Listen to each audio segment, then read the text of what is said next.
समंदर में बारूद की गंध है, आसमान में लड़ाकू विमान की गर्जना और दुनिया की धड़कनें हॉर्मुज जलडमरू मध्य में अटकी हुई है। ईरान इजराइल के बीच युद्ध की चिंगारी ने पूरी दुनिया की तेल और गैस सप्लाई की कमर तोड़ दी है। सुपर पावर कहे जाने वाले देशों के जहाज पानी के बीचों बीच बंधक बने हैं, लेकिन दुनिया के इस महासंकट के बीच भारत में गजब की शांति है। न पेट्रोल पंपों पर लंबी लाइन है, न रसोई में सिलेंडर की किल्लत। आखिर कैसे? आज हम पर्दा उठाएंगे मोदी सरकार के उस एनर्जी मास्टर स्ट्रोक से जिसने राहुल गांधी और समूचे विपक्ष की उस उम्मीद को राख कर दिया है, जिसमें वो जनता की मुश्किलों पर राजनीति की रोटियां सेकने का सपना पाल बैठे थे। असम, बंगाल, केरल, तमिलनाडु और पुडुचेरी, इन 5 राज्यों में चुनावी रणभेरी बच चुकी है। विपक्ष की रणनीति साफ थी, दुनिया में तेल संकट बढ़ेगा, भारत में हाहाकार मचेगा, जनता सड़कों पर आएगी और वो मोदी सरकार को बैकफुट पर धकेल देंगे।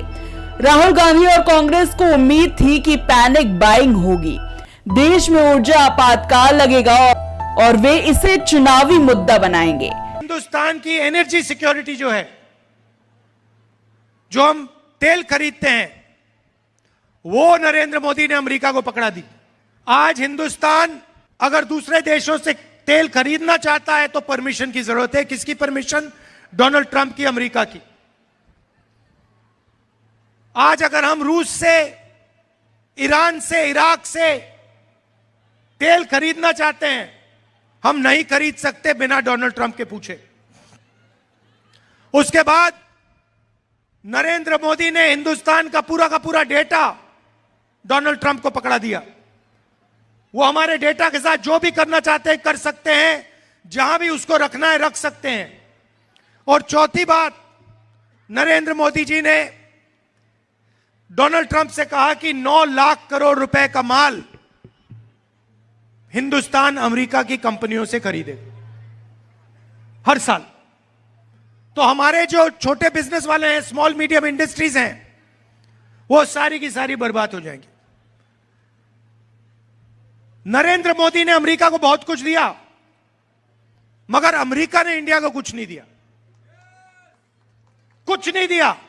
उनके टैक्स कम हो गए, हमारे टैक्स बढ़ गए, हमारा डेटा ले लिया, हमारी तेल ले ली, हमारा एग्रीकल्चर उठा के ले गए।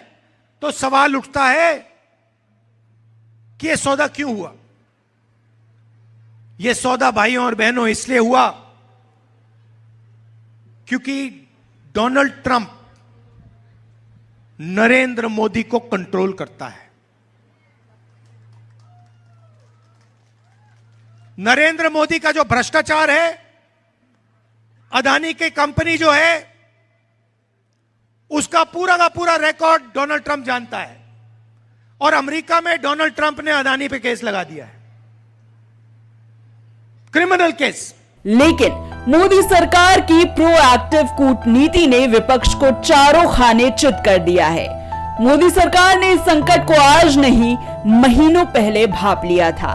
पहले भारत सिर्फ 27 देशों से तेल लेता था, आज यह संख्या 41 पहुंच चुकी है। हम अब सिर्फ खाड़ी के भरोसे नहीं हैं। रूस, अर्जेंटीना, कनाडा और ब्राजील हमारे नए एनर्जी पार्टनर हैं। जहां इजराइल और अमेरिका के जहाजों पर हमले हो रहे हैं, वहां पीएम मोदी और विदेश मंत्री जयशंकर की पर्सनल डिप्लोमेसी ने ईरान के साथ ऐसा तालमेल बिठाया कि भारतीय झंडाधारी जहाजों को स्पेशल कॉरिडोर मिला है। विशाखापत्तनम और पादुर जैसे केंद्रों में भारत के पास 5.33 मिलियन मीट्रिक टन तेल का स्ट्रैटेजिक रिजर्व है। हमारा खजाना 64% फुल है, जो किसी भी संकट को झेलने के लिए पर्याप्त है। दुनिया हैरान है कि भारत रूस से सस्ता कच्चा तेल खरीदकर उसे रिफाइन कर रहा है और पूरी दुनिया को बेचकर डॉलर कमा रहा है। जामनगर की मॉडर्न रिफाइनरीज ने भारत को दुनिया का रिफाइनिंग कैपिटल बना दिया है। यही कारण है कि अंतर्राष्ट्रीय कीमतों में उछाल के बावजूद मोदी सरकार 450 से 500 करोड़ प्रतिदिन का नुकसान खुद सह रही है, ताकि आम आदमी का बजट ना बिगड़े। तो साफ है, जहां विपक्ष लाशों की राजनीति और किल्लत के खेल का इंतजार कर रहा था, वहां मोदी की रणनीतिक दूरदर्शिता ने भारत को एक सुरक्षित द्वीप बना दिया है। राहुल गांधी की आखिरी उम्मीद भी हॉर्मुज की लहरों में डूब चुकी है।